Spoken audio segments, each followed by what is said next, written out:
Olá pessoal que está em casa, aqui presencial. A gente vai terminar hoje a minha parte da disciplina falando de juizados especiais. Nas aulas anteriores, na última principalmente, eu cheguei a comentar sobre o cumprimento de sentença em pedido de alimentos, vocês se recordam? E falei assim para vocês, pessoal, a prisão civil do devedor de alimentos, ela pode ser aplicada no âmbito dos alimentos fixados entre ex-cônjuges. Seguinte situação, eu sou casada com James, me divorcio e fixamos, a título ou de acordo ou mesmo judicialmente, o arbitramento de uma pensão alimentícia. James não pagando essa pensão alimentícia, ele pode vir a ser preso com base na execução de alimentos previstas no CPC? Existe uma divergência, eu comentei isso com vocês. A decisão mais recente é da 4ª turma. Eu falei que ia trazer os julgados, mas eles não foram publicados e ainda estão em segredo. Então anotem que em relação à 4ª turma, que é a do ministro Luiz Felipe Salomão, ele entende que a legislação não faz diferença. Então é possível sim, mesmo em se tratando de alimentos fixados para ex-cônjuges, que haja prisão civil com base naquelas 3 últimas prestações, anteriores ao ajuizamento e aquelas que se vencerem no curso do processo. Essa decisão aqui dele é de 2018, é a mais recente, mas existe na 3ª turma um precedente da ministra Nancy Andrighi no sentido contrário. Ela fala que não há possibilidade em razão do caráter transitório dos alimentos firmados entre ex-cônjuges. Ela diz que, nesse exemplo que eu citei para vocês, eles têm caráter transitório por quê? Porque eu posso, como adulta, prover a minha subsistência em algum momento. Então, esses alimentos vão ter caráter temporário e excepcional. Por conta dessa transitoriedade e excepcionalidade, a ministra Nancy Andrighi entende que não se aplica. Então, isso dificilmente vai cair numa prova objetiva em razão da divergência. Às vezes até cai, mas dificilmente vai se cobrar numa prova objetiva. Provavelmente, isso vai ser objeto de questão discursiva, tá certo? Então, são esses dois entendimentos, não trouxe os julgados por conta do segredo de justiça, que eu quero mostrar aqui para vocês. Fora isso, eu falei para vocês também que iria começar os juizados especiais, ia passar... pega uma água para mim, por favor, David. Eu iria passar bem de forma pincelada, porque não teríamos tempo para tratar de todo o procedimento. Então, boa parte do que tratamos no procedimento comum, como a petição inicial, a contestação, alguns prazos, alguns recursos, eles se aplicam no âmbito dos juizados especiais. Então, hoje o que eu vou trazer para vocês é a diferença. É o que tem de diferente que pode vir a ser cobrado em provas. No mais, letra da lei para prova objetiva, enunciados do FONAGE, Carol, eu devo ler? Deve, mas do mesmo jeito que eu falei dos enunciados do CJF, do FPPC, vocês têm que ter uma certa cautela. Por exemplo, nos juizados especiais, na época em que entrou em vigor o CPC, muito se discutiu se o prazo em dias úteis era aplicado nos juizados especiais. O FONAGE disse que não. Já tinha outros juizados locais, como aqui eu acredito que até em São Paulo tinha um posicionamento diferente, dizendo que sim. Então, o que já é comum nos juizados, que até a gente brincou na aula passada de cada juiz ter a sua lei 9.099 com uma mescla do CPC, e isso foi mais evidenciado ainda por conta dessa dicotomia entre o FONAGE e outros enunciados de caráter doutrinário. Então, até vir a lei que modificou o prazo também na Lei 9.099, tinha essa divergência. Uns entendiam que contava o prazo em dias úteis, outros que por conta da celeridade não poderia ser contado o prazo em dias úteis. Então sobrou para quem? Para o defensor, para o jurisdicionado e para o advogado, que tinha que, de acordo com cada juizado, saber se aquele juiz aplicava os dias úteis ou não. Graças a Deus isso foi superado, então hoje prevalece os dias úteis. Vamos começar a parte introdutória dos juizados, tratando, vocês já devem ter ouvido falar no Mauro Capelletti, quando ele trata das ondas renovatórias de acesso à justiça. Nessas ondas renovatórias estão os juizados especiais no que ele chama de terceira onda. A primeira onda renovatória, só relembrando um pouco, está relacionada à possibilidade de acesso à justiça de forma gratuita. Acesso à justiça através de um defensor público, através de um advogado pago pelo Estado, um advogado dativo, nomeado para aquele ato. É o acesso em sentido mais amplo possível. A terceira onda renovatória, por outro lado, se refere à possibilidade de proteção aos direitos transindividuais. E é aí que surge a ação civil pública, o CDC, o mandado de segurança coletivo, que a gente mencionou antes de entrar aqui na aula sobre a prova que caiu, sobre a questão, né, a peça que caiu na prova da Defensoria Pública de São Paulo. E os juizados estariam na terceira onda de acesso à jurisdição, terceira onda renovatória de acesso à jurisdição. Mauro Capelletti, ele explica que não basta você ter um acesso amplo, gratuito e para coletividade. É preciso garantir um acesso célere, rápido e efetivo. É por isso que os juizados especiais, quando eles foram trazidos pela Constituição, teve muito essa ideia de que causas de menor complexidade fossem decididas de maneira mais célere. Infelizmente, muitos juizados hoje têm a mesma demora que a jurisdição na justiça comum, né? Até mais, eu já vi juizados especiais em que a audiência, a petição é protocolizada hoje e a audiência é marcada para 2020, 2021, já cheguei a ver situações assim, tá? Então, infelizmente, essa ideia do Mauro Capelletti, na prática, hoje ela não vem sendo observada. Ele diz que os juizados especiais, eles têm que ser criados não só para desafogar o judiciário, mas para abrir portas para o acesso à justiça no caso de menor complexidade. Porque não adiantaria ajuizar uma ação, por exemplo, envolvendo um contrato de consignação, pedindo a restituição desses valores e ter uma demanda extremamente demorada na justiça comum, e essa pessoa, por exemplo, vir a falecer no curso do processo, porque acontece muito. A gente vê as pessoas esperando a tutela daquele direito que foi invocado e esperam tanto que acabam falecendo no curso do processo. Então isso vocês vão ver muito, é extremamente desmotivante. Tanto para o juiz, quanto para o defensor, quanto para o promotor, ver que a tutela jurisdicional não atingiu a sua finalidade. Porque não adianta a pessoa que procurou só recebê-la quando ela não era mais útil, né? Quando era completamente inútil. Então, a introdução dos juizados especiais parte dessa ideia do Mauro Capelletti. No âmbito dos juizados especiais, a lei que rege a matéria é a 9.099/95, mas essa legislação, por ela ser mais ampla e tratar com maiores detalhes do procedimento, ela se aplica subsidiariamente aos juizados especiais da Fazenda Pública e aos juizados especiais federais. Então, essa aplicação da 9.099, ela tem caráter subsidiário para esses outros juizados, tá certo? Agora, eu quero que vocês notem uma diferença em relação a essa aplicação subsidiária.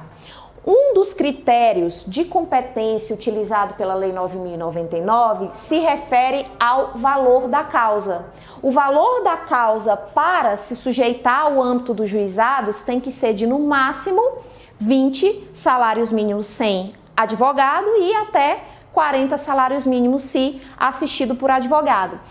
Essa competência, ela não tem caráter obrigatório, impositivo. Se eu tenho uma demanda que pode estar sujeita aos juizados, eu também posso ajuizar essa mesma demanda na Justiça Comum de Competência Estadual, tá certo?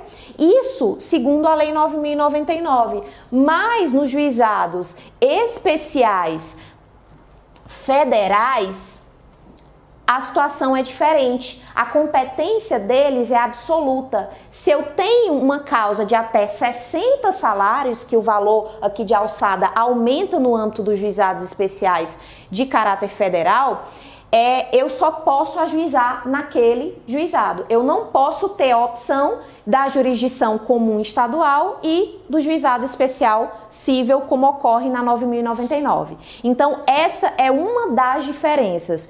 Isso tem tanto entendimento do FONAGE. O enunciado 1, por exemplo, diz que o exercício da ação no juizado especial é facultativo, ou seja, de acordo com a 9.099, eu tenho a opção de ir para o juizado ou ir para a Justiça Comum Estadual. Porém, no juizado especial federal, se a causa é até 60 salários, eu obrigatoriamente tenho que propor a ação no juizado especial federal cível, tá certo? É um posicionamento do STJ e decorre de expressa previsão legal. Além desse aspecto, a principiologia dos juizados especiais é extremamente importante porque é através dela que a gente consegue extrair outras regras, outros princípios também. O artigo 2º da 9.099, ele prevê que o processo no âmbito dos juizados especiais, ele vai se orientar pelos critérios da oralidade, simplicidade, informalidade, economia processual e celeridade, buscando sempre que possível a conciliação ou a transação. O princípio da oralidade, ele pode ser verificado, por exemplo, nessas 4 situações aqui. A primeira, o pedido inicial pode ser feito oralmente, através do que se chama atermação. A pessoa que quer ajuizar, quer demandar no juizado especial, ela vai até o juizado especial competente e ela procura o atermador. É ele que vai reduzir a termo aquelas declarações dela. Então, o que vai envolver essa atermação é meramente os fatos, porque o juiz já sabe do direito, já sabe o que vai ser aplicado ao caso concreto. Então, não há necessidade de que se proponha esse pedido através de advogado ou da Defensoria Pública. É por isso que vocês, quando defensores, vão perceber que a atuação da Defensoria nos juizados especiais, ela é bem sutil e normalmente ela aparece a partir da contestação quando o assistido de vocês é réu. É muito raro ter um procedimento ajuizado pelo defensor público, porque na maioria dos juizados existe uma central de atermação, tá certo? Outra hipótese de principiologia que se refere à oralidade, a contestação. Se porventura o defensor público ou advogado particular chega na audiência sem a peça de defesa, ele pode formulá-la oralmente. Não há nenhum impedimento para isso. A prova oral, ela também é colhida de forma exclusivamente oral. Eu não preciso reduzir a termo as declarações das testemunhas, o depoimento pessoal das partes, a não ser o que for essencial. Normalmente os juízes gravam a audiência por completo, justamente para evitar ter que fazer essa redução a termo. E os embargos de declaração, que também podem ser opostos oralmente, tão logo se tome ciência da decisão. Então, se porventura o juiz profere uma decisão em audiência, o defensor público pode, se quiser, embargar naquele momento e o juiz vai reduzir a termo a interposição em relação à sentença, se houver, no caso, omissão, obscuridade ou contradição. E, com base na formalidade, eu trouxe um exemplo, que são só exemplos para vocês, com base também na informalidade, o enunciado 33, que ele trata dos atos processuais praticados no âmbito dos juizados e diz que é dispensável a expedição de carta precatória nos juizados especiais cíveis. Se eu quiser intimação à citação em uma outra localidade, não há necessidade de determinar a expedição de carta precatória. Os atos em outras comarcas podem ser praticados mediante via postal, por ofício do juiz, fax, que nem existe mais, né? É muito raro a gente ver, telefone ou qualquer meio idôneo de comunicação. A gente vai ver lá na frente a possibilidade, inclusive, de intimação pelo WhatsApp, que vem sendo regulamentada pelos tribunais locais. O CNJ tem uma decisão sobre isso, mas não tem uma regulamentação genérica para tudo. Então, isso é bom porque cada tribunal realmente está pensando na celeridade e regulamentando a situação, mas muitas vezes a regulamentação aqui em São Paulo é diferente no Rio, é diferente no Tocantins, é diferente no Pará, e isso dificulta muito a atuação da advocacia e da defensoria pública. Mas pelo menos está tendo a iniciativa de, no mínimo, trazer no mínimo regras que tragam segurança jurídica para as partes em relação a essas intimações. A competência no âmbito dos juizados especiais, ela está prevista no artigo 3º. E eu falei para vocês que iria voltar a esse assunto quando a gente tratou da primeira aula do procedimento comum. Eu disse para vocês que o artigo 275 do Código de Processo Civil de 73, ele teve uma espécie de ultratividade. Ele foi revogado, óbvio, porque entrou em vigor o Código Civil de 2015, mas as causas que estão lá previstas nesse dispositivo ainda podem ser propostas no âmbito dos juizados especiais. Isso está previsto nas disposições finais e transitórias do CPC atual. Então, quando vocês forem ler o artigo 3º da 9.099, percebam que esse inciso 2 aqui não é para ser riscado do vadimeco. Na verdade, vocês têm que interpretar que as causas enumeradas no 275, inciso 2, elas permanecem em vigor para tramitação nos juizados especiais. Compreenderam? Além da competência, nesse caso aqui, que é mais específico, compete aos juizados especiais o valor, as causas, cujo valor não exceda a 40 salários mínimos, ação de despejo somente se for para uso próprio e ações possessórias envolvendo imóveis que não excedam esse valor de 40 salários mínimos. Além disso, os juizados especiais também são competentes para executar os seus próprios julgados e os títulos executivos cujo valor também não exceda a 40 vezes o salário mínimo. E o que é que tem de interessante para tratar aqui sobre esse tema? Primeiro, vocês acham que é possível uma execução nos juizados que supere o valor de 40 salários mínimos? O que é que vocês acham? Sim, mas em qual hipótese? Nessas duas aqui, tanto quanto for um título aqui não está vedado? Então nessa aqui já não pode, né, por vedação legal. Mas imagine se a sua resposta é positiva, se refere ao caso que eu vou citar. O autor entra com a ação indenizatória e recebe, por exemplo, indenização no valor de R$37 mil. Entretanto, quando ele vai executar essa sentença, quando ele vai propor o cumprimento de sentença, esse valor atualizado já supera 40 salários mínimos. Hoje deve estar em torno de 39 mil e alguma coisa, mas já supera, vamos supor que seja de 45 mil reais. Ele precisa desistir desse restante para poder se enquadrar aqui ou não há necessidade? É possível que o juizado esteja competente ainda que esse valor supere esses 39 mil e pouquinho? Sim, é possível sim. E isso é entendimento da jurisprudência, tá? É competência dos juizados especiais a execução de seus próprios julgados e dos títulos executivos extrajudiciais que não ultrapassem 40 salários mínimos. E aqui tem a ressalva. Nessa ressalva, o que é que o STJ disse? Isso aqui tá naquela ferramenta do STJ que eu conversei com vocês sobre jurisprudência em teses, lembra? Que caiu muito, inclusive, na Defensoria Pública de Minas. Acho que umas 5, 6 questões era só de jurisprudência em teses. Então, está aqui, compete ao juizado especial a execução de seus próprios julgados, independentemente da quantia a ser executada, desde que o valor de alçada tenha sido observado na petição inicial.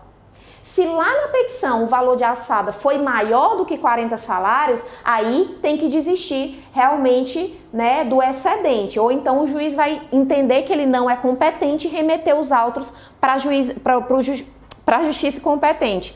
Mas se observou o valor de alçada inicialmente, mas esse valor se atualizou e no momento do cumprimento de sentença superou os 40 salários, não há qualquer impedimento para o cumprimento de sentença tramitar no âmbito dos juizados. Compreendeu? Além disso, o que é que vocês precisam saber mais? Litisconsórcio.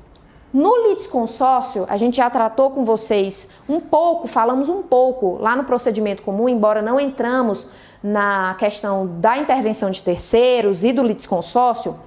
ele é permitido no âmbito dos juizados especiais, assim como algumas intervenções que eu vou falar lá na frente. No caso de litisconsórcio, o STJ decidiu, mais ou menos recentemente, que o valor de alçada tem que ser observado por cada um. Então, eu não vou somar o valor de todo mundo para saber se aquela causa atinge ou não os 40 salários. Eu tenho que considerar a alçada individualmente para cada litisconsorte ativo, tá certo?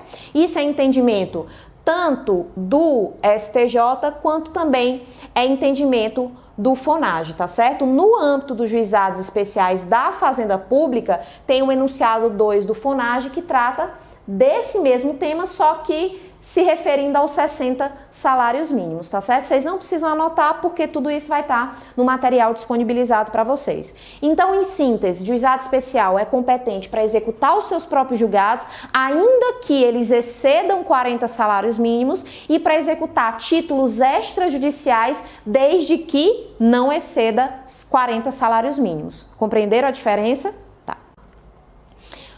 Existem alguns limites para acesso aos juizados especiais. Nem toda pessoa pode demandar no âmbito dos juizados especiais. Por exemplo, o incapaz não pode demandar, as empresas públicas, a massa falida, o insolvente civil, o preso e as pessoas jurídicas de direito público. Eles não podem demandar, mas eles podem ser réus no âmbito do procedimento dos juizados especiais. Aconteceu uma situação bem diferente quando eu era juíza lá no juizado especial, que foi a seguinte: uma consumidora entrou com uma ação contra a CELPA, que é a concessionária de energia elétrica do Pará, entrou com uma ação indenizatória contra a CELPA por danos morais, e a CELPA apresentou um pedido contraposto semelhante à reconvenção, só que claro com algumas diferenças que a gente vai ver.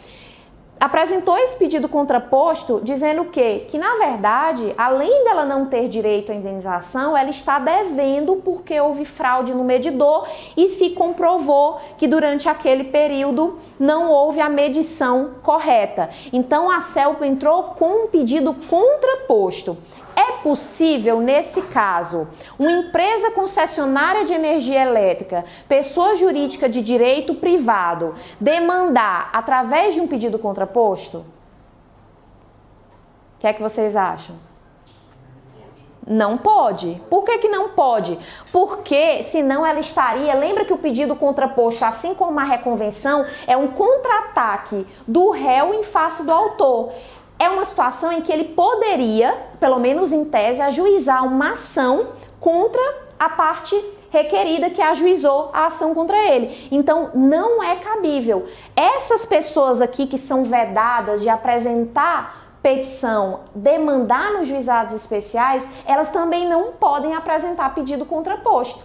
Porque se o pedido contraposto for aceito, é a mesma coisa delas serem autoras em um processo de acordo com a Lei 9.099. Então, não está na lei, mas isso é uma interpretação da doutrina e também da jurisprudência de que, se fosse possível eles apresentar pedido contraposto nos juizados, isso aí estaria subvertendo esse dispositivo aqui, que justamente veda que eles demandem no âmbito dos juizados. Compreendeu, David? Beleza. Além desse aspecto aqui em relação à incapacidade, a capacidade e a possibilidade de acesso aos juizados especiais, eu quero só fazer uma ressalva. Vocês viram aqui que o incapaz não pode demandar nos juizados especiais, possíveis no âmbito da 9.099, mas no âmbito do juizado especial da Fazenda Pública é possível sim. Segundo o STJ, não há vedação na lei.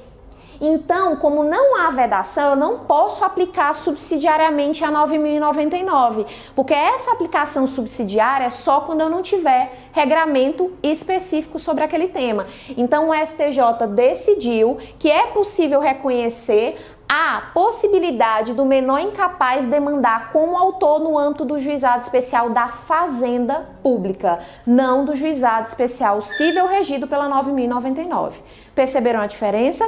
Isso vai ser cobrado muito em prova justamente para trazer essa dicotomia entre juizado especial da fazenda pública e juizado especial civil e estadual.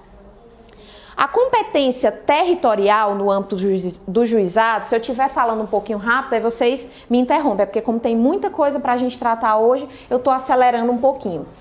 Na competência territorial, eu quero que vocês observem especialmente o que consta o artigo 4º, que ele traz alguns foros em que é possível o ajuizamento da ação com base na Lei 9.099. Isso aqui vai depender muito da obrigação que vai ser satisfeita. Se for, por exemplo, nesse caso aqui, a ação poderá ser proposta no foro do inciso 1 em qualquer hipótese, ou seja, domicílio do réu ou local onde exerça atividades profissionais. Por quê? Porque o domicílio do réu é o domicílio regra, é o domicílio geral. Então eu posso propor em qualquer lugar, inclusive no domicílio do réu. Aqui no âmbito da competência territorial, o que vocês precisam se aprofundar é sobre a possibilidade ou não do juiz reconhecer a competência dele. Vocês sabem que a competência, ela se divide em vários aspectos e no âmbito dos juizados especiais a competência é meramente territorial. Quem se lembra como ela é tratada no CPC de 2015? É uma competência de caráter absoluto ou relativo? Territorial? Ela é relativa, A competência territorial, ela tem caráter relativo. E lá no rol do artigo 337, que trata das preliminares, eu disse para vocês que o juiz só pode reconhecer todas, na verdade, com exceção de quais? Convenção de arbitragem e a incompetência territorial relativa, a incompetência relativa e a convenção de arbitragem. Então, partindo dessa interpretação do CPC de 2015, não seria possível ao juiz que está lotado no juizado especial, que tem competência de juizado especial, ele reconhecer a incompetência dele, segundo essa interpretação com base no CPC de 2015. Mas como tudo no direito depende, o FONAGE tem um enunciado no sentido de que o juiz pode sim reconhecer a incompetência mesmo que relativa, desde que a ação tenha sido proposta em outro local do que esses aqui previstos nos incisos do artigo 4º. Então, se o autor não propôs nem no domicílio do réu, nem no local da obrigação, nem no domicílio dele mesmo, e se tratando de uma ação de reparação, o juiz poderia reconhecer a incompetência relativa. Se o autor não observou nenhum desses critérios aqui, poderia, segundo o FONAGE, o juiz reconhecer a incompetência relativa. Carol, isso aqui está consolidado? Infelizmente não. No âmbito, depois da promulgação do CPC, existem dois entendimentos, no sentido de que a Lei 9.099, o juiz que tem a competência de juizado especial deve, com base no CPC, não reconhecer a incompetência, porque ela é relativa, então deve ser arguída pelo réu, mas tem entendimento em sentido contrário. E vocês vão visualizar a partir desses julgados aqui. Tem entendimento de que deve ser aplicado o enunciado do FONAGE, o 89, que eu mostrei anteriormente, e tem entendimento de que deve-se seguir o CPC. Todos esses julgados aqui, que vão estar no material disponível para vocês, são de 2018 a 2019, ou seja, após a entrada em vigor do CPC de 2015. Então, há essa divergência, mais uma vez, uma divergência como essa não deve ser cobrada em prova objetiva, a não ser que aí vocês vão ter que ser malandros para fazer prova. Se tiver na prova de vocês objetiva, de acordo com o Fórum Nacional dos Juizados Especiais, é possível ao juiz arguir de ofício, ou seja, sem provocação, a incompetência relativa? Sim, porque está perguntando de acordo com o FONAGE. Carol, mas cai assim? Cai. O pior é que cai.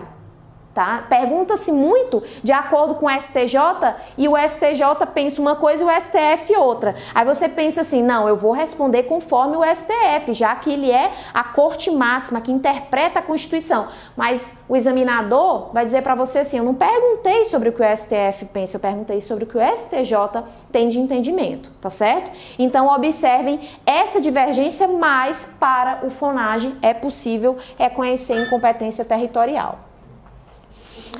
Diga, à vontade. Aconteceu comigo de eu estar fazendo um processo e aí no juizado de uma cliente, né? Na verdade eu era uma das clientes, e a pessoa não devolveu o dinheiro da caução lá dos aluguéis. Aí eu entrei no juizado. E aí eu coloquei o lugar onde eu morava. Só que eles automaticamente falaram que não era onde eu morava, que não se tratava de consumo, relação de consumo, apesar de estar a imobiliária no polo passivo, e enviou imediatamente, assim, de ofício, para a vara competente, sem intimar nem nada. Sem qualquer provocação sua ou da parte contrária. Se a gente pensar lá no CPC, o CPC de 2015, porque é muito complexa essa questão do que se aplica e do que não se aplica, né? Tanto que teve que ter uma lei para dizer que conta em dias úteis o prazo nos juizados.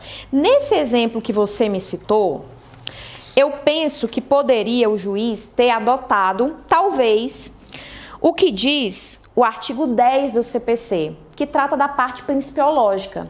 O artigo 10 diz o seguinte: o juiz não pode decidir em qualquer grau de jurisdição com base em fundamento a respeito do qual não tenha dado às partes a oportunidade de se manifestar, ainda que se trate de matéria sobre a qual deva decidir de ofício. Então, pelo menos em tese, se for possível uma aplicação subsidiária do CPC à Lei 9.099, no seu exemplo, o juiz poderia ter lhe provocado, questionado, entre aspas, intime-se a parte autora para justificar se há necessidade de propositura, se há realmente competência deste juízo para a propositura dessa demanda com base no artigo 4º, um dos incisos da Lei 9.099. Faço isso em razão do dever de consulta com base no artigo 10 do CPC atual. Poderia, mas é o que eu falei para vocês e até brinquei muito durante essas aulas. Muitos juízes têm seus códigos próprios e até que se consigam uniformizar o entendimento e que gera essa uniformização, gera efetivamente a segurança jurídica que a gente espera, especialmente na aplicação daqueles precedentes vinculantes, dos recursos repetitivos, das súmulas e tudo mais, até que isso, seja efetivado, o trabalho de vocês vai ser justamente consolidar essa jurisprudência, trazer teses, no seu caso. Por que não se aplicou o artigo 10 do CPC? Até que se forme um entendimento da jurisprudência pela aplicação do artigo 10 ou pela inaplicabilidade, tá certo? Então, eu penso que nesse caso o juiz poderia ter agido dessa forma, mas acredito que com base no enunciado 89 do FONAGE foi o que ele, fez e se respaldou através desse enunciado, tá certo? Mais alguma dúvida em relação à competência? Tá. Vamos continuar. No âmbito dos juizados especiais, os atos processuais, eles são mais simples, eles são feitos sem tanta formalidade. As intimações, elas são feitas, por exemplo, por qualquer meio idôneo, é o que diz a Lei 9.099. Qualquer meio idôneo, inclusive por WhatsApp. E a gente vai ver que alguns tribunais já regulamentaram essa situação.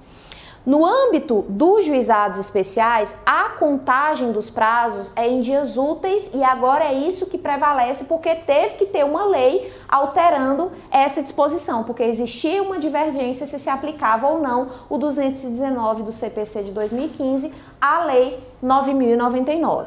E os atos processuais no âmbito dos juizados, eles se diferem um pouco do procedimento comum previsto lá no CPC. Por que eu digo que eles se diferem? O 212 do CPC, que trata do horário dos atos processuais, ele diz o seguinte, do CPC de 2015. Os atos processuais serão realizados em dias úteis, das 6 às 20 horas. É claro que se estiver um ato processual em andamento, pode sim terminar após as 20, o CPC diz isso expressamente. Mas no âmbito dos juizados, vocês vão perceber a diferença. E tomem cuidado, porque em prova o que se cobra é justamente a diferença, é justamente a pegadinha. Segundo o artigo 12, os atos processuais serão públicos e poderão realizar-se em horário noturno, conforme dispuserem as normas de organização judiciária. E se não tiver norma de organização judiciária, eu posso, tratando especificamente sobre essa matéria, eu posso, por exemplo, cumprir um ato processual após as 20 horas? De acordo com esse dispositivo, em tese sim. Mas eu sempre falo, e disse isso desde o início, que existe um princípio chamado princípio do bom senso, que todo mundo deveria ter, inclusive juiz, advogado, partes, promotor, todos os sujeitos do processo. Então, para que se realize fora desse horário, teria que ter no mínimo um bom senso e não gerar afronta ao direito constitucional de ser preservada a intimidade, de não adentrar na casa sem autorização judicial, tá certo? Então tem que se observar todos os requisitos previstos na Constituição. Além disso, dessa possibilidade de não seguir o CPC, do prazo em dias úteis seguindo o CPC, o que é que tem mais sobre atos processuais? A forma de contagem dos prazos. No processo civil, no CPC de 2015, os prazos são contados a partir, em regra, da juntada aos autos do AR, do mandado de intimação, dependendo da forma em que ocorrer a citação ou a intimação. No âmbito dos juizados, não é assim. Não está na Lei 9.099, mas prevalece na doutrina e na jurisprudência o enunciado 13 do FONAGE, no sentido de que os prazos processuais contam-se da data da intimação ou da ciência do ato e não da data da juntada, tá certo? Então, há uma diferença. Se vocês quiserem fazer a comparação, comparem com o processo penal. O processo penal é da data do ato, né, da intimação e não da juntada. Então, vamos assemelhar o juizado especial ao processo penal, tá certo? Agora, embora eu esteja tratando de juizado especial cível, tá? Mas isso aqui vai se aplicar em todas as situações, tá certo? Além desses aspectos, eu trouxe para vocês a decisão do CNJ, que trata da possibilidade de intimação pelo WhatsApp e algumas notícias, não trouxe aqui de São Paulo, alguém sabe se em São Paulo já foi regulamentada a intimação no juizado por WhatsApp?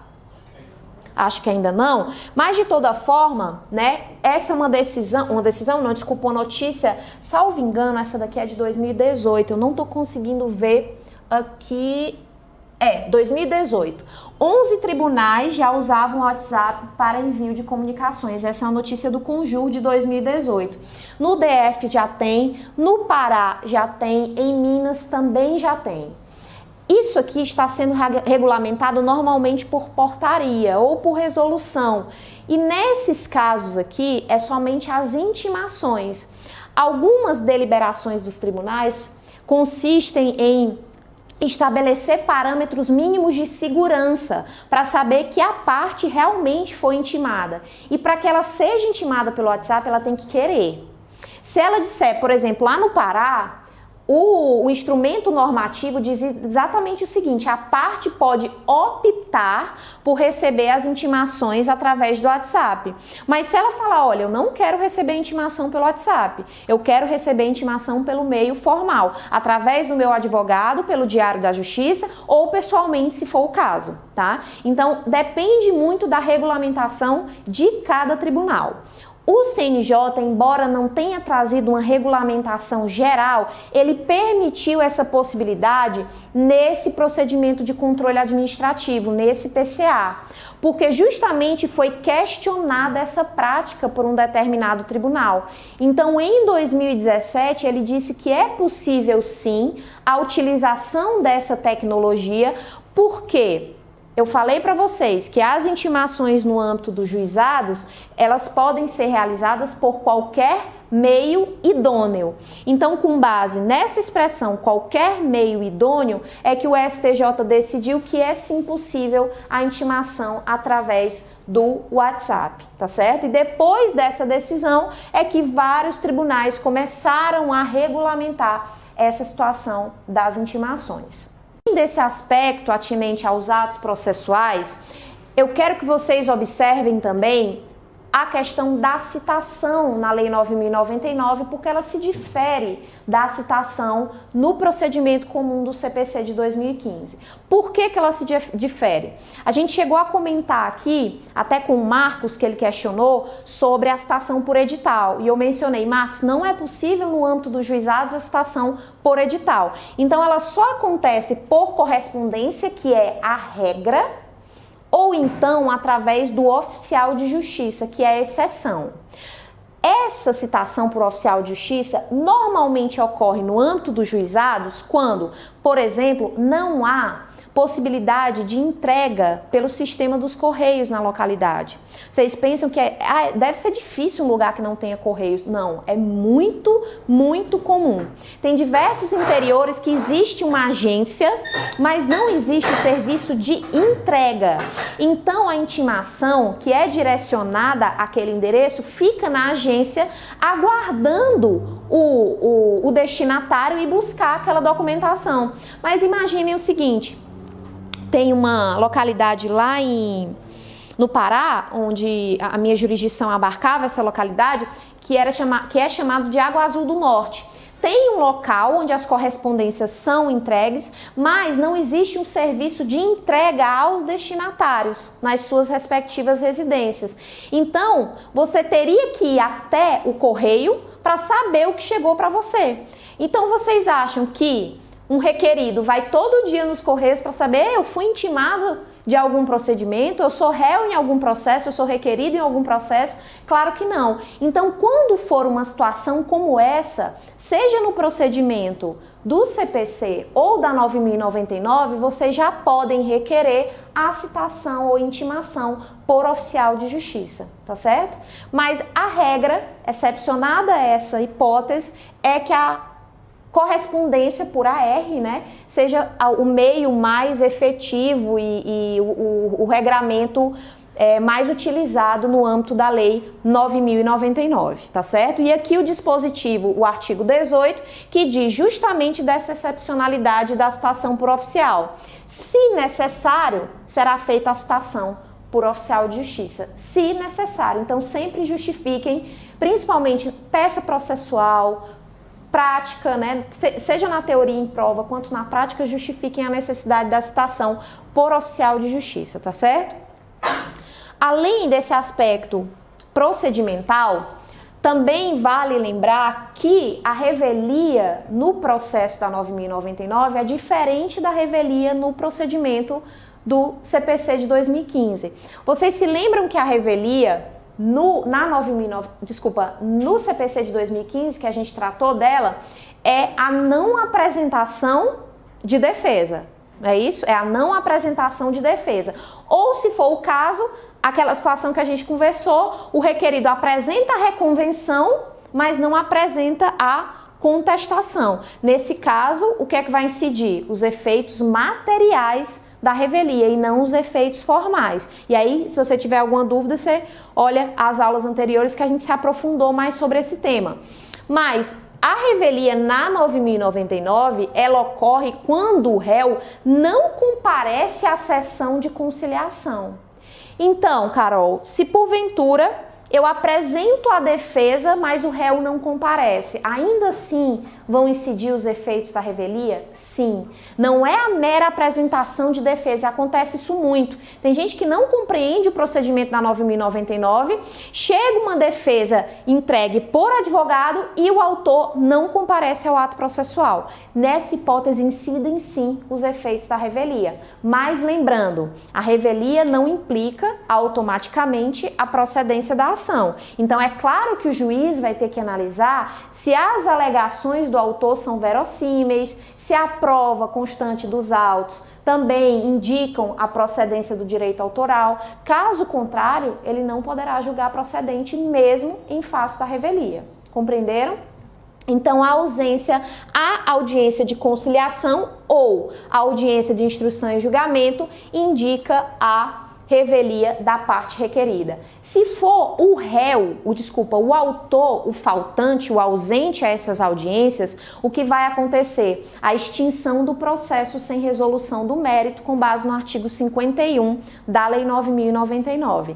O comparecimento é sempre pessoal nos juizados especiais. Então, quando vocês forem defensores, e como advogados que atualmente são, sempre levem seus assistidos, porque também pode haver a necessidade de o juiz querer colher o depoimento pessoal. Então, não vai bastar a mera apresentação da contestação da peça de defesa. Outro ponto distinto em relação ao procedimento o procedimento comum do CPC de 2015 e da 9.099.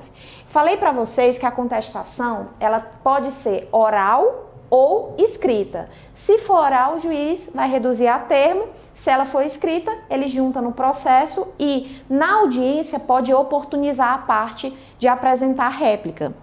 E como é que essa contestação ela é apresentada na prática?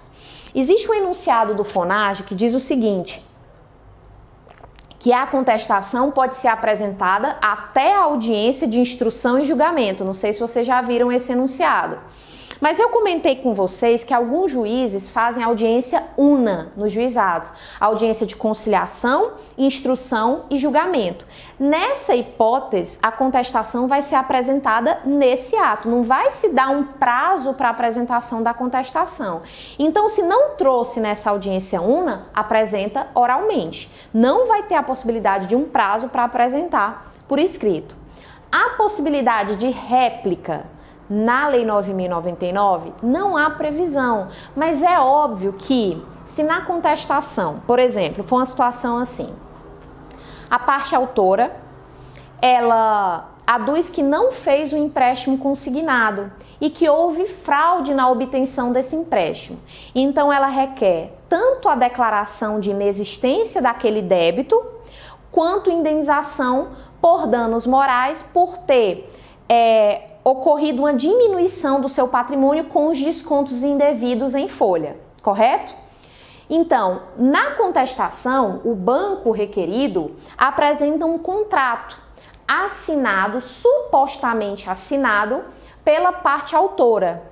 Nessa hipótese, o que é que o juiz deve fazer?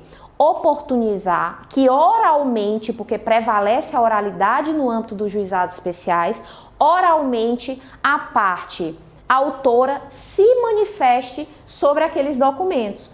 Por quê? Porque eles são fatos desconstitutivos do direito da parte autora. Então, com base no contraditório, que é um princípio superior a esses princípios da 9.099, tem que ser oportunizada a manifestação. Acontece muito e isso aconteceu até na audiência, eu me lembro claramente, em que a parte autora, nessa situação, nesse exemplo, viu o contrato e percebeu que ele estava assinado, ela era analfabeta, ele estava sim com a assinatura a rogo e as testemunhas eram filhas dela. Então, se descobriu naquele momento que as próprias filhas fizeram a mãe assinar um contrato e receberam o valor que foi depositado a título de empréstimo consignado na conta dela, tá? Então, no momento em que o juiz oportunizou a parte autora, através do advogado, se manifestar, o advogado perguntou: essa assinatura aqui a gente não tem como saber que é sua, porque isso aqui dependeria de uma perícia. E perícia nos juizados especiais pode, mas se não for uma perícia complexa, essa perícia aqui seria complexa sim, teria que mandar, no caso lá no Pará, para o Instituto Renato Chaves, que é onde vai fazer toda essa perícia em relação à digital, a pessoa tem que ir lá colher a digital, então é realmente uma perícia complexa que não vai caber no âmbito dos juizados. Mas suponha que ultrapassada essa fase, existe outra possibilidade de ver se aquele contrato realmente foi firmado por ela. O banco mostrou que caiu na conta dela aquele valor e que foi assinado por 2 testemunhas. Quando eu mencionei as testemunhas, ela disse, são minhas filhas. E tinha o documento das filhas como testemunhas que apresentaram, né, levaram a mãe até a localidade para contrair o empréstimo. Então, nesse caso, eu oportunizei a manifestação através da réplica e a própria autora reconheceu o equívoco. Nesse caso, eu julgo o processo ou extingo sem resolução do mérito? Eu tenho que julgar o processo. Por quê? Porque a tutela também, a tutela definitiva de mérito também é um direito do réu. O réu tem direito à solução de mérito, porque se eu julgar sem mérito aqui, por exemplo, por ausência superveniente do interesse de agir, já que ela realmente foi ela quem assinou aquele contrato, eu não estaria possibilitando ao réu uma decisão de mérito. E se ela quisesse entrar novamente com o procedimento, poderia, porque não estaria acobertado pela coisa julgada material, tá certo? Nessa hipótese, eu posso condenar por litigância de má-fé? Em tese, sim.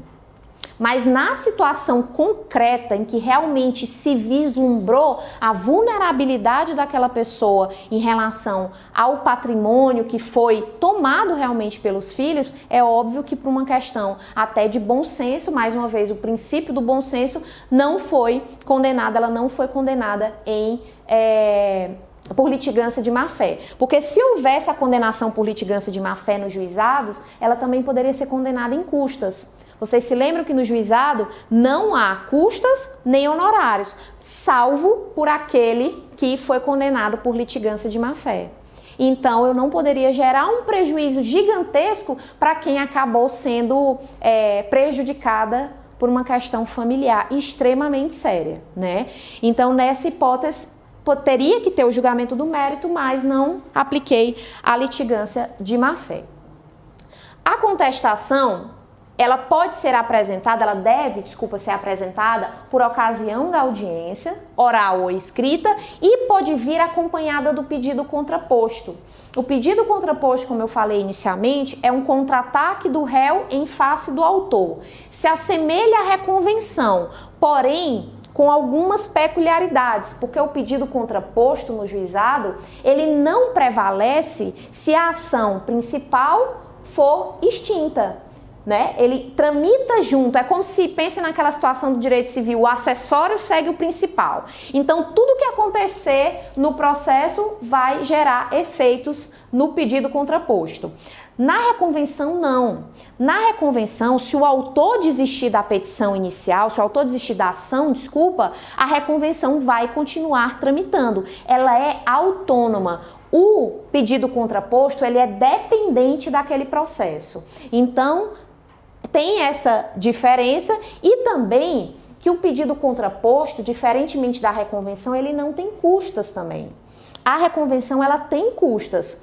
Isso está especificado na legislação de cada tribunal. Não sei se aqui em São Paulo já tem uma tabela específica tratando da reconvenção, mas lá no Pará, por exemplo, existem custas para o pedido reconvencional. Por quê? Se houver desistência da ação principal, esse pedido reconvencional vai continuar tramitando. E se ele é um pedido do réu em face do autor, por que não haveria incidência de custas? Tá certo? Mas no caso dos juizados, porque em primeiro grau prevalece que não há a incidência de custas, nessa hipótese do pedido contraposto, não há que se pagar qualquer valor para apresentá-lo.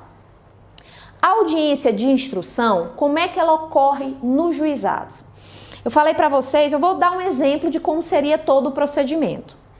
Apresenta-se a petição inicial, que pode ter um pedido de tutela de urgência, então o juiz vai analisar o pedido de tutela de urgência, que é cabível, claro, no âmbito do juizado, de qualquer outro procedimento, e o juiz vai depois intimar a parte requerida sobre a tutela de urgência e também para comparecer à audiência de conciliação, instrução e julgamento. Estou falando aqui na hipótese de audiência una, mas é claro que aqueles sejusques, né, podem sim realizar a audiência conciliatória e depois fazermos a audiência de instrução.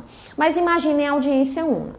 Marcou-se essa audiência, as partes compareceram pessoalmente com os seus advogados. Vai ser o mesmo trâmite da audiência de instrução prevista lá no CPC. Quais são as peculiaridades? Em razão da informalidade, Existe um enunciado do FONAGE que permite ao juiz colher toda a audiência e inclusive fundamentar a sentença oralmente e somente transcrever no termo de audiência o dispositivo, tá certo? Existe uma peculiaridade no FONAGE que permite ao juiz falar oralmente a sentença, porque já não precisa do relatório em razão de ter a dispensa no artigo 38. Mas o juiz pode, se assim quiser, fundamentar toda a sua sentença oralmente e só transcrever o dispositivo no termo de audiência. Mas vamos lá. Nessa audiência o que vai acontecer? Da mesma forma, ouve-se as partes, depoimento pessoal do autor, se for requerido pela parte contrária, depoimento pessoal da parte requerida, preferencialmente que cada um seja ouvido separadamente. Por que eu falo preferencialmente? Porque se eles forem ouvidos e houver anuência dos advogados ou defensores, pouco importa se os dois estão lá na audiência. A gente tem que pensar sempre que no juizado prevalece a informalidade, a simplicidade. Então, muitas vezes eu já colhi depoimento pessoal da parte autora na frente da parte requerida. E já colhi da parte requerida na frente da parte autora, sem a objeção dos advogados, tá certo? Grava-se a audiência integralmente, se assim o juiz entender, mas não há necessidade. Se não houver gravação, não tem problema, só vão ser apontados os pontos principais ocorridos naquela audiência. Depois, a prova testemunhal. Dificilmente tem testemunha nos juizados. Dificilmente. Na prática, eu vi muitas situações raríssimas de testemunha, de prova testemunhal no âmbito dos juizados. Mas acontece, as testemunhas vão ser ouvidas, as testemunhas do autor, a testemunha da parte requerida, e da mesma forma que no CPC, não existe aquele sistema de reperguntas. Aqui pode ser aplicado subsidiariamente, mas além dessa aplicação subsidiária, a gente tem que pensar mais uma vez na informalidade e na simplicidade. Então o juiz não precisa, como é teu nome que eu esqueci? Thaís. O juiz não precisa, Thaís, você defensora pública, assistindo a parte requerida, que é o depoimento pessoal da parte autora. Você se dirige ao juiz. Excelência, eu quero perguntar para a parte autora se ela estava presente no momento em que ela argumenta, né, que tem esse direito, no dia tal, tal, no mês tal. Você não precisa direcionar a pergunta para o juiz. Você pode direcionar diretamente para a parte ou para as testemunhas. Então, prevalece que tanto com base no CPC quanto pela simplicidade dos juizados, não há mais esse sistema de reperguntas, tá certo? Além desse aspecto, o que é que mais pode acontecer na audiência de instrução? Depois de ouvir as partes, as testemunhas, o que é que o juiz pode fazer? Não há previsão de alegações finais na Lei 9.099, mas pode o juiz conceder, não há problema nenhum. Agora, se o juiz não concede, não é causa de nulidade. Vocês compreenderam? É diferente do CPC. O CPC traz expressamente que após a audiência será oportunizada às partes a manifestação oral ou, se houver complexidade, vão fazer as alegações finais escritas e depois os autos vão ser concluídos para a sentença e o juiz vai proferir a decisão de mérito final. Nos juizados especiais não há previsão de de alegações finais, mas é possível sim que o juiz conceda se as partes quiserem fazer algum acréscimo, algum esclarecimento, tá certo? E logo em seguida o juiz já prolata a sentença. Essa sentença pode ser prolatada em audiência, é o que normalmente ocorre e é o que deveria sempre ocorrer de acordo com a lei. Mas nem tudo que deve ser é o que é. Depende da pauta, depende do juiz, depende do tempo de cada audiência, mas caso o juiz profira a decisão, pode, mais uma vez, fundamentá-la oralmente, transcrever o dispositivo segundo a permissão do enunciado do FONAGE. E também é possível que a parte que não satisfeita com aquela decisão apresente embargos de declaração se houver omissão, obscuridade ou contradição, ela pode apresentar oralmente. Então, se você como defensora pública percebeu que de imediato que aquela decisão tem alguma obscuridade, alguma contradição, você pode falar, excelência, eu quero apresentar oralmente os embargos de declaração. Não há nenhum problema, porque isso tem previsão expressa na 9.099. À vontade. Então, a audiência dos juizados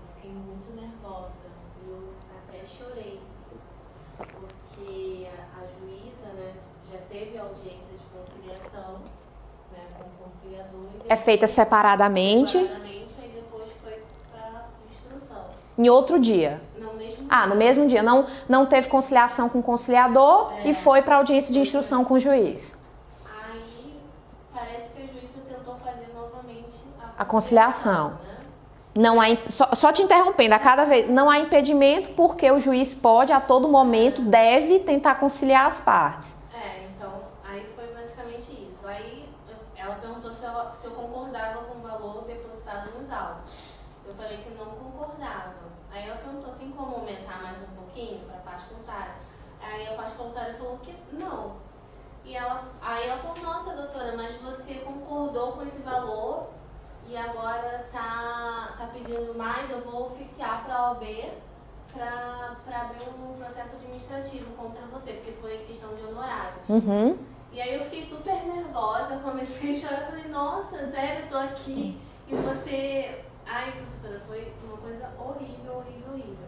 E aí depois eu falei, olha, realmente eu aceitei um valor abaixo, porque eu estava passando por necessidades financeiras, mas eu não conseguia argumentar na audiência, foi péssimo, porque eu fiquei nervosa e eu não consegui expor os motivos jurídicos. Na verdade ela nem leu a peça, né, só leu os pedidos.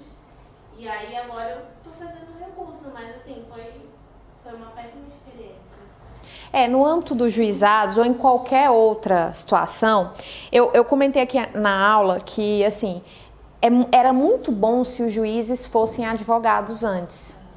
Trabalhassem na advocacia, não para aqueles 3 anos de prática, desculpe mais uma vez quem faz isso, ou quem está em casa que fez isso, mas eu particularmente não concordo, de você ter o tio, um pai, um colega que é dono do escritório e você assina 5 peças por ano e isso é suficiente para comprovar os 3 anos de prática, né? Isso, 5 peças por ano, meramente assinar, não te torna uma pessoa conhecedora das dificuldades da advocacia, das dificuldades das partes, das dificuldades do ser humano, né? Então, essa complexidade, ela não é jurídica, ela é humana.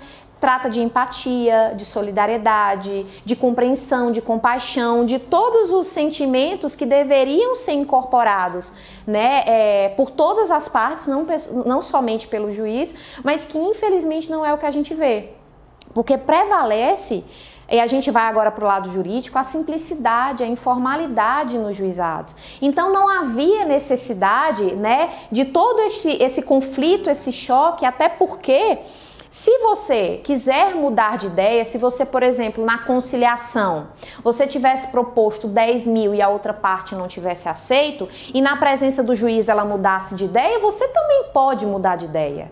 Né? Você não é obrigada a aceitar aquele acordo, até porque ele não foi homologado. Se fosse o contrário, o juiz firmou o acordo, né, homologou o acordo e depois você desiste, não foi o caso. Então isso passa muito por uma questão... de experiência em saber que há dificuldade na advocacia, especialmente para quem está começando. Porque eu estou falando no geral, que eu não sei a situação de cada um, mas normalmente quem começa no juizado. Né? Normalmente quem começa na advocacia começa no juizado. E eu já vi situações em que eu estou na audiência e um advogado recém-formado, uma advogada específica chegou tremendo na audiência. E ela falou antes comigo, doutora, eu não sei nem o que perguntar. É claro que eu não posso dizer a ela o que ela deve perguntar. Claro que não. Mas eu posso, pelo menos, conduzir a audiência de uma forma mais leve, de uma forma mais tranquila. Até porque um juiz que bate muito de frente com as partes, com os advogados, é um juiz que não está incentivando a conciliação.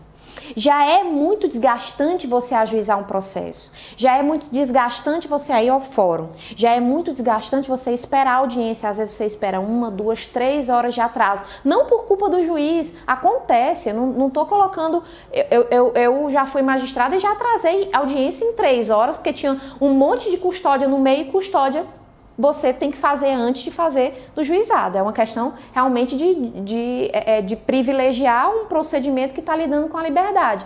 Mas acontece muito. Então, as partes já chegam com uma certa dificuldade de conciliar, justamente por essa leitura do processo de que ou você perde ou você ganha.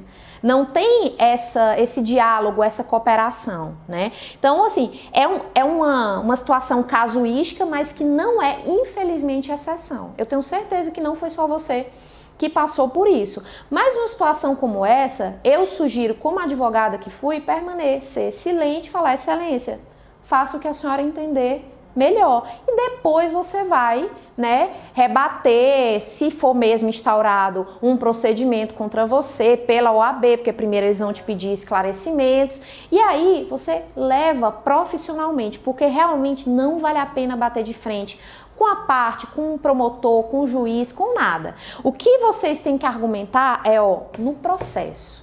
Nem que seja o caso de levar até o STJ, até o STF, porque muitas vezes só lá é que a gente consegue alguma coisa, né? Então não leve isso como uma regra, tá? Embora não, eu sei que já aconteceu com outras pessoas, imagino que já tenha acontecido, não leve esse pensamento dos juízes, tá certo? Realmente, eu contei para vocês, já que a gente tá, né, e posso revelar isso pro pessoal de casa, eu decidi ser juíza, eu já tinha essa vontade, mas decidi quando eu fui humilhada por uma juíza nos juizados especiais lá de Fortaleza. Eu estava numa audiência, eu cheguei a chorar na audiência, realmente foi muito, muito terrível para mim, e o advogado que estava comigo disse, não, Carol, tenha calma, porque ela é assim.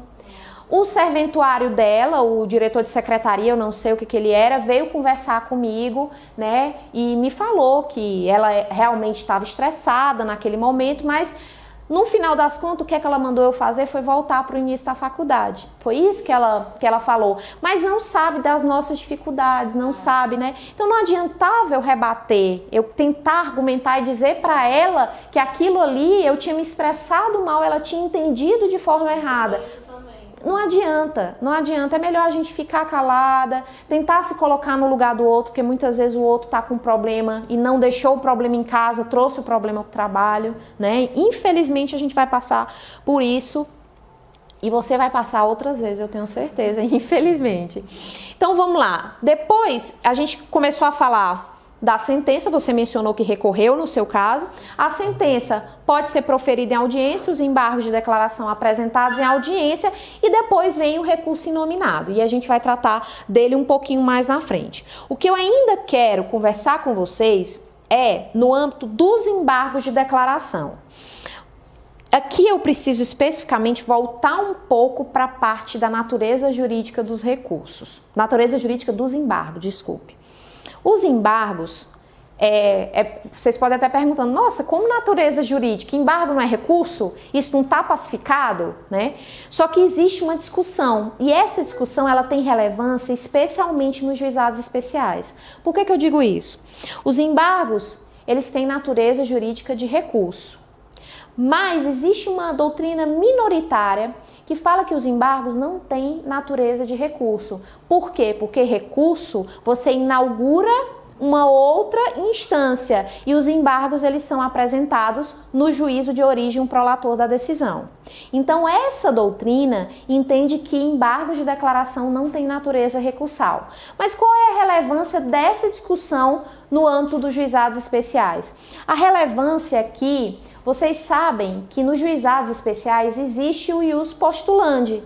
A parte pode promover a ação no juizado especial sem ter capacidade postulatória, como o advogado tem, se o valor da causa for até 20 salários. Ela pode apresentar embargos? Se a gente for para essa doutrina que entende que os embargos não têm a natureza jurídica de recurso, a parte, no exercício do ius postulandi, ainda poderia apresentar embargos, concordam? Mas como prevalece que a natureza jurídica dos embargos é de recurso, então não há possibilidade de a parte apresentar embargos de declaração sem a assistência do advogado, tá certo? Essa discussão não é inútil, porque isso também passa pelo direito constitucional de ação. Porque muitas vezes acontece de existir um erro material e o juiz não sanar de ofício. Então, se a parte não tem assistência de advogado ou de defensor público, ela não vai poder fazer absolutamente nada? Ela tem que realmente se conformar com a decisão ou ir à defensoria e tentar ser assistida por um defensor ou ir atrás de um advogado particular e pagar os respectivos honorários. Então, ela não é de todo inútil, tá certo? Por isso que eu trouxe esse questionamento para vocês. Além disso, eu mencionei para vocês, eu acho que eu cheguei a falar meio que en passant no caso dos embargos não serem considerados como interruptivos do prazo recursal. Vocês sabem que tanto na 9.099 quanto no CPC, e o CPC foi que trouxe essa mudança para 9.099, nesses dois procedimentos aqui, os embargos eles têm o efeito de interromper o prazo para interposição de outros recursos. Isso quer dizer que um prazo que começou, por exemplo, na segunda e os embargos foram apresentados na terça, houve a interrupção do prazo. Ele vai começar a contar do zero. Ele não começa a contar de onde parou, porque isso seria a suspensão. Então, tanto no CPC de 2015 quanto no CPC, quanto na Lei 9.099, os embargos têm o efeito de interromper o prazo para interposição de outros recursos. Além disso, o que é que vocês precisam saber sobre os embargos? Embargos intempestivos interrompem o prazo? Não, isso é jurisprudência já pacificada. Embargos que são apresentados e eles divergem da jurisprudência pacificada no STJ. Por exemplo, eu apresento embargos considerando uma tese que o STJ já pacificou. Eles têm efeito interruptivo? Hoje prevalece que não. Vou trazer também os julgados para vocês. Tá? Se tiver de acordo com a jurisprudência a sentença, os embargos não vão interromper o prazo para outros recursos, tá certo? Os embargos de declaração, deixa eu até... Isso seja no CPC ou na 9.099, ambos, né? Esse aqui, os embargos em geral, né? Então, é uma decisão que eu não tô falando de situações pacificadas. Pacificada é a questão da intempestividade, mas já existe decisão no sentido de que quando os embargos eles são meramente protelatórios, porque eles estão indo de encontro à jurisprudência pacificada, eles não interrompem o prazo. Mas o que os juízes vêm aplicando é colocar essa penalidade, incluir essa penalidade, que acaba sendo uma penalidade porque eu vou acabar perdendo o prazo para o recurso inominado, somente na interposição do segundo recurso, dos embargos, tá? Porque é o que está no CPC. Então, por uma aplicação analógica, prevalece que apresentou os embargos, foram considerados intempestivos, o segundo não vai interromper novamente o prazo recursal, entendeu?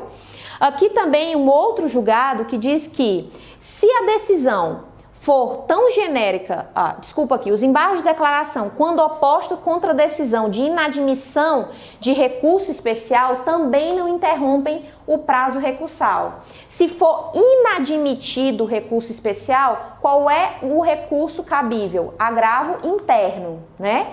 Só que eu posso apresentar embargos de declaração, é possível, mas eles não vão interromper, em regra, o prazo, segundo decisão recente do STJ, fevereiro de 2019. Com exceção de, se a decisão, for tão genérica que ela impossibilite a interposição do agravo interno para ser analisado pelo colegiado, tá certo? Então, isso aqui vai estar no material de vocês, não se preocupem. Mas, com certeza, esse julgado vai ser cobrado em provas, porque isso caiu também no informativo do STJ, tá?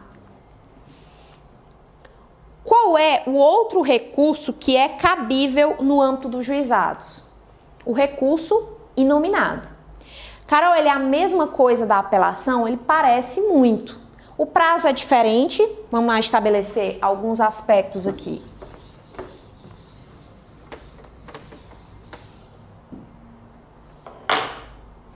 O prazo do recurso inominado é de 10 dias. Esses 10 dias, como eu falei para vocês, são úteis, porque a legislação mudou, incluiu o artigo 12A a 9.099 para trazer a contagem dias úteis nos juizados especiais. Esse prazo aqui de 10 dias conta-se em dias úteis. Exige-se preparo na Lei 9.099 e esse preparo ele tem que ser feito em 48 horas depois da interposição, independentemente de intimação. Você que apresentou recurso deve ter analisado isso. Se eu apresento o recurso inominado, ou eu junto o preparo às custas, que são as custas iniciais, mais as custas recursais, tá certo? Por quê? No primeiro grau, no acesso aos juizados, eu não tenho custas, mas quando eu vou recorrer, eu tenho que juntar tanto aquelas custas que foram dispensadas, quanto as custas de porte, remessa e retorno em se tratando de recurso, tá certo? Então eu tenho que juntar tanto o que eu deixei de juntar como as custas recursais. Tenho que juntar em 48 horas. Sou intimado da decisão, apresento o recurso, junto em 48 horas o preparo independentemente de intimação. Então, ou eu junto na hora, ou eu junto em 48 horas. Ultrapassou essas 48 horas, não juntou o preparo e não é o caso de gratuidade, o recurso é considerado deserto. Esse prazo de 48 horas, eu posso contar depois que eu apresentei o recurso nominado ou após o fim dos prazos de 10 dias? Depois do prazo que você apresentou o recurso. Isso.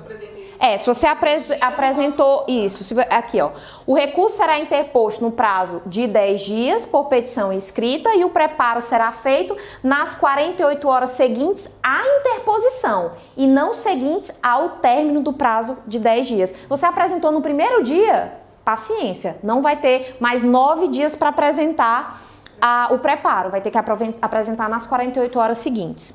Qual é o problema que eu vejo aqui particularmente? Vocês já devem ter visto lá no CPC de 2015 que há uma ressalva à pena de deserção. Ele ainda se dá uma oportunidade para o advogado de apresentar o preparo quando ele não apresenta, só que ele tem que recolher em dobro. É uma possibilidade que o CPC de 2015 dá àquele advogado que esqueceu. Ou então, aquela parte que naquele momento não tinha condições, mas que agora, para que o recurso não seja considerado deserto, vai ter que recolher o dobro das custas. Esse entendimento se aplica aos juizados especiais? Não há doutrina, não há consenso, não há enunciado do FONAGE sobre isso. Porém, eu particularmente entendo que quando não há previsão expressa, impossibilitando, é sim possível a aplicação subsidiária do CPC. Agora, se a parte, por exemplo, requer a gratuidade, aí eu tenho que analisar a gratuidade para saber se é o caso ou não de conceder e oportunizar o prazo para ela juntar o preparo. É diferente. Vamos ver a situação. A parte apresenta o recurso inominado e no recurso ela requer a concessão da gratuidade. É possível? Sim, é possível. Mas o juiz, ele tem que analisar a gratuidade e se ele eventualmente indeferir, ele tem que oportunizar prazo para a parte juntar o preparo. É isso que está no CPC e é isso que tem que ser seguido na 9.099. Eu não posso simplesmente indeferir e aplicar a pena de deserção, porque senão eu estou apresentando uma decisão surpresa. A parte estava esperando a decisão sobre a gratuidade e não levar uma pena de deserção sem ter a oportunidade de juntar as custas ou de eventualmente recorrer daquela decisão que indeferiu a gratuidade, tá certo? Não cabe agravo de instrumento no âmbito dos juizados especiais, então muita gente utiliza contra decisão interlocutória mandado de segurança. Já vi situações de mandado de segurança no âmbito dos juizados, especialmente contra tutela de urgência. Sempre tem, sempre vai ter, justamente por não ter, pode falar. Aceitando o agravo de instrumento? Regimento interno, não sabia. O pessoal que está em casa tem a possibilidade de agravar de instrumento aqui nos juizados especiais aqui de São Paulo. Muito interessante, porque não tem previsão na 9.099, o FONAGE não admite recurso, mas muita gente utiliza o mandado de segurança, né? Era melhor que se estabelecesse uma regra geral a mudança na legislação com a possibilidade de agravo de instrumento, tá certo? Mas como o CPC foi restringir o cabimento do agravo, com exceção daquela decisão da taxatividade mitigada do STJ, não me parece razoável que vão ampliar essa possibilidade recursal no âmbito dos juizados, tá certo? Além disso, é cabível reclamação direto para o tribunal e é cabível também recurso extraordinário. Não é cabível recurso especial porque a Constituição diz que o recurso especial é contra decisão de tribunal. E quem é que julga o recurso inominado nos juizados? A turma recursal, composta por juízes de primeiro grau, tá certo? Então, não é tribunal. Por não ser tribunal, ele não pode analisar eventual admissibilidade do recurso especial. Então, não cabe recurso especial no âmbito da Lei 9.099. Ainda sobre a gratuidade, e isso eu quero que vocês prestem muito atenção, eu mencionei para vocês sobre o preparo. E um ponto que eu quero muito, que isso aqui vai cair demais em prova, porque são decisões relativamente recentes, uma foi consolidada, tem uma de 2016 e uma de 2018, é que, esse exemplo que eu dei, você apresenta o pedido de requerimento da gratuidade na petição de recurso inominado. E aí, o juiz não analisa o pedido de gratuidade. Vai para a turma recursal também não analisa, tá certo? Você pediu a turma recursal, nem o juiz de primeiro grau analisou, nem a turma recursal analisou.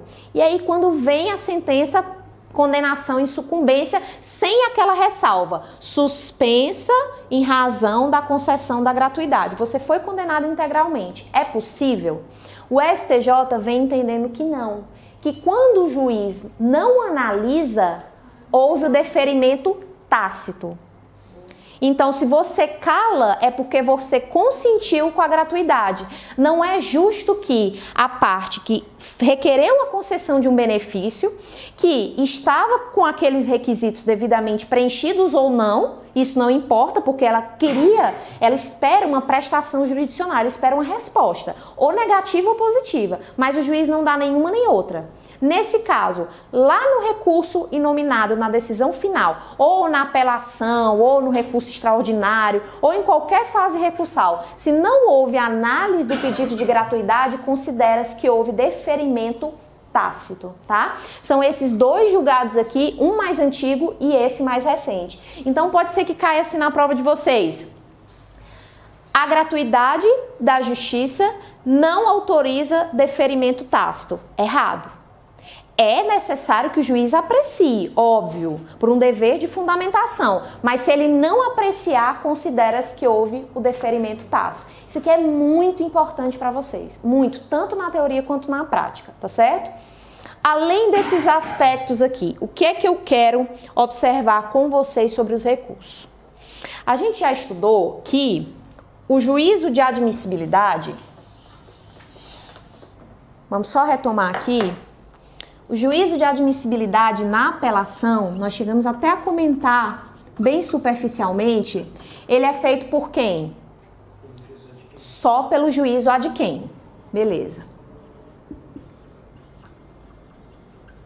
Então, é o juízo ad quem, no caso, o tribunal, vamos dar um exemplo aqui do tribunal, é ele que vai analisar se a apelação é tempestiva ou não, se tem ou não preparo, se tem os requisitos formais, tá certo? Com exceção daquela situação que eu mencionei para vocês do juízo de retratação. É a quarta vez que eu falo dessa, porque ela realmente vai cair. Não sei, acho que foi no segundo dia, você não estava aqui. O que é que eu falei para os meninos? Embora na apelação o juízo que faz a admissibilidade seja o órgão ad quem, o tribunal, para o juízo de retratação, aquele efeito regressivo da apelação, o juiz ACO pode analisar a tempestividade. Pode não, deve. Então, se for positivo o juízo de admissibilidade, ele pode se retratar. Se for negativo, ele não se retrata, mas só exclusivamente quanto à tempestividade, tá certo? É o que vem prevalecendo na doutrina. Mas agora vamos para o juizado especial. O recurso inominado. Quem é que analisa recurso inominado? Quem é que analisa os requisitos de admissibilidade dele? O órgão ADCO, por quê? A CO? Por quê? Porque tem na lei? Não tem. Então, o que é que acontece? Aqui é mais uma problemática. O recurso inominado, ele parece muito com a apelação. Então, em regra, né, antes do CPC de 2015, o que é que acontecia? O recurso inominado, ele era analisado primeiro pelo juiz de primeiro grau, prolator da decisão, o órgão ACO, é a ACO, né? E também pela turma recursal. Ou seja, era igual à apelação de antes do CPC de 73, tinha duplo juízo de admissibilidade. Se a gente pensar que ele se assemelha à apelação, hoje, depois do CPC de 2015, aplicando subsidiariamente a Lei 9.099, eu tenho que anular essa possibilidade aqui. Só quem tem que fazer o juízo de admissibilidade é a turma recursal. Mas o que é que vem prevalecendo? O pior é que não vem prevalecendo. O enunciado 166 do FONAGE diz que, e esse aqui foi feito, esse enunciado, depois do CPC de 2015, diz que o juízo prévio de admissibilidade será feito em primeiro grau. Ou seja, para o FONAGE, continua essa sistemática aqui, embora na apelação não tenha mais duplo grau, tá? Para o FONAGE. Mas já vi na prática alguns juízes entendendo que, como não há regramento específico para o recurso inominado, você tem que observar o recurso de apelação e já manda para a turma recursal sem a análise sobre a questão da admissibilidade, tá certo? Então, se forem responder a prova, mais uma vez, é tentar ser esperto.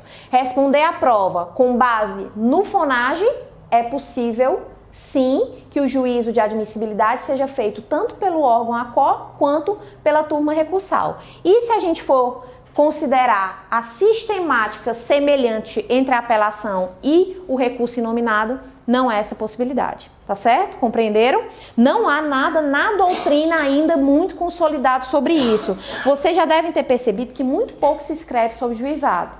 Normalmente, juizado é um livrinho específico dessa finura, ou então é um capítulo dentro do livro de processo civil, né? Então, infelizmente, embora ele tenha uma importância muito grande, porque existem muitas demandas que a ele podem ser sujeitas, não tem essa consolidação de entendimento, até porque muita pouca coisa vai para o STJ se tratando de juizado, tá certo?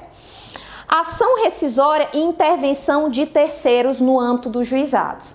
Ação rescisória não cabe, assim como não cabe a citação por edital. Aí duas diferenças em relação ao procedimento do CPC de 2015.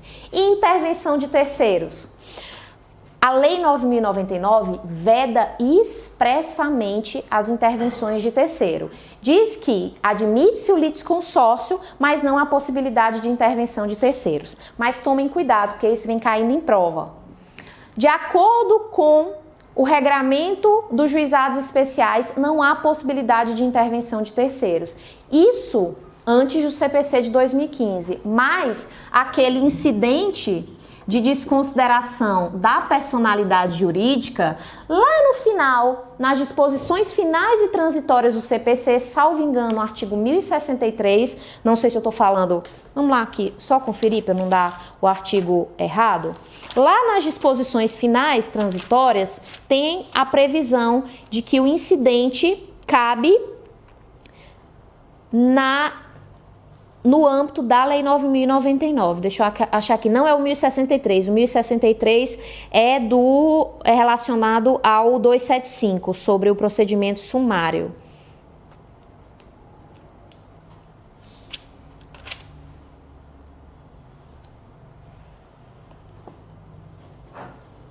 Aqui. Quando a gente não tá com o nosso vadimeco, né, que é todo marcado, a gente fica aqui na dúvida.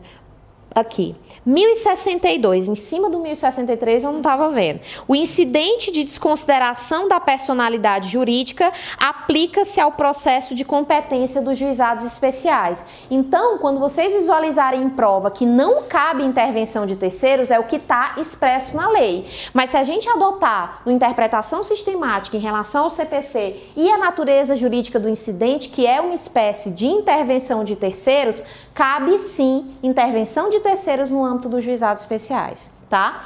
A doutrina que diz que também cabe o amicus curiae, desde que estejam presentes aqueles requisitos da intervenção do amicus curiae. A relevância da matéria, especificidade do tema, que eles tenham representatividade, quem for intervir na qualidade de amicus curiae, tá certo?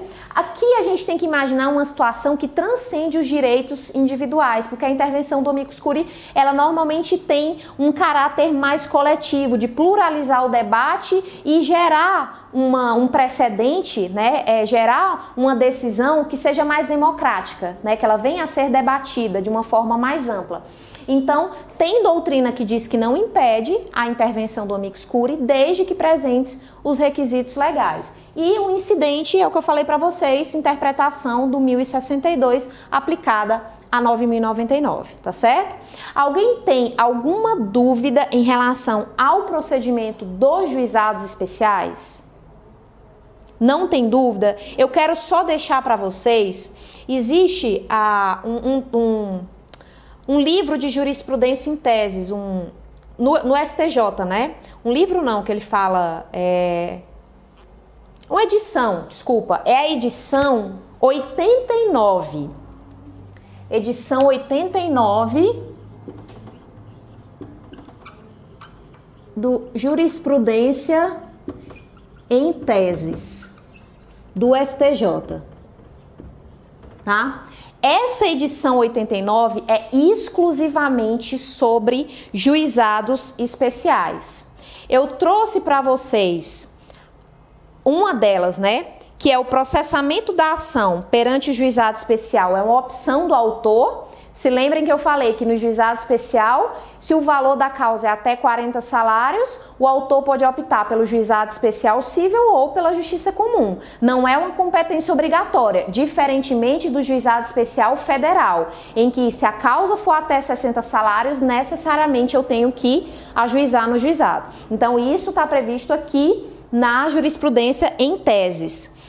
Outra coisa, a questão do litisconsórcio, o valor da causa, também eu retirei da jurisprudência em teses. Quando há litisconsórcio, o valor da causa tem que ser considerado individualmente para cada um. Então eu tenho que ver se o valor chega a 40 salários mínimos para cada litisconsorte. Eu não saio somando tudo para ver se esse valor chega a 40 salários, tá certo? Além dessas questões, também há a prova pericial, mencionei para vocês. Perícia complexa não há possibilidade nos juizados. Perícia contábil, o FONAGE entende que também não. E o STJ, ele diz o seguinte, nessa questão das jurisprudências em tese, a necessidade de produção de prova pericial por si só não influi na competência dos juizados. Ou seja, é possível uma perícia de menor complexidade, o juiz indicando inclusive o perito, tá certo? Desde que, é claro, isso não importe em um processo mais demorado, em prejuízo às partes. A análise vai ser muito casuística. Então, assim, não tem dizendo, cabe essa perícia, cabe essa, não cabe essa. Vai ser análise conforme o caso concreto. Além dessas 3 teses que eu falei para vocês, existem várias outras. Eu não vou ficar aqui relatando cada uma delas, tá certo? Porque o que cai realmente é a ementa, como caiu mais uma vez na Defensoria Pública de Minas. Então, se na prova de vocês tiver um tópico específico sobre juizados especiais, além da 9.099, se debrucem sobre a edição 89 da jurisprudência em tese do STJ. O que mais você pode estudar para entender melhor a 9.099, os enunciados do FUNAGE sempre com aquela restrição de verificar se a jurisprudência está acompanhando o enunciado do FUNAGE, tá certo? Nesse caso do juiz de admissibilidade, vocês já sabem que se o juiz seguir o enunciado do FUNAGE, ele vai analisar a tempestividade, a questão do preparo, dos requisitos formais, tá certo? Caso contrário, se ele entender que não, que é igual à apelação, ele já vai mandar para a turma recursal, tá certo? Fora isso, de juizados especiais, o que eu acredito que vocês podem se aprofundar, eu estou fazendo até um levantamento sobre as questões que caem mais em prova de civil e processo civil, tanto para a defensoria, quanto para a magistratura, quanto para o MP. No âmbito do direito civil, estudem muito família e sucessões. 40% das provas que foram aplicadas esse ano na Defensoria Pública, eu tenho até um gráfico aqui que depois eu disponibilizo para todo mundo, foi sobre família e sucessões. Casamento, divórcio, partilha de bens, inventário, 40% das provas aplicadas esse ano. Também no âmbito da magistratura e da MP está caindo bastante, mas a gente está pensando aqui na Defensoria e estudem muito isso. No âmbito do processo civil, sempre recursos, sempre. Incidente de resolução de demandas repetitivas, ele vem sendo cobrado paulatinamente, mas muito letra da lei, tá? Incidente de resolução de demandas repetitivas, recursos repetitivos, tá? Recursos em geral cai muito e intervenções de terceiros. É o que cai bastante. Se for para escolher 2 temas, eu tô antes da prova aqui, quero ler alguma coisa de processo civil, não consigo ler processo civil todo, estude recursos e intervenção de terceiros. Pouca coisa cai de procedimento especial. Eu vejo cair muito monitória, embargos e possessória dos procedimentos especiais. Mas se for para escolher 2 temas, intervenção de terceiros e recursos, e no âmbito do direito civil, o que a gente costuma deixar um pouco de lado, que é família achando que entende, porque sempre vamos passar por uma situação de ou a gente apresentar um requerimento de divórcio, nem que seja no cartório, ou morrer alguém da família e a gente ser o advogado do divórcio, ou então a gente ajudar alguém em uma ação de alimentos. Então, poucas são as vezes que a gente... E isso eu digo também, trazendo como exemplo eu mesma, a gente não se debruça sobre o tema, é um tema muito complexo, principalmente sucessões, principalmente é bem difícil, bem denso e é o que vem sendo cobrado em provas, especialmente da Defensoria Pública, tá certo?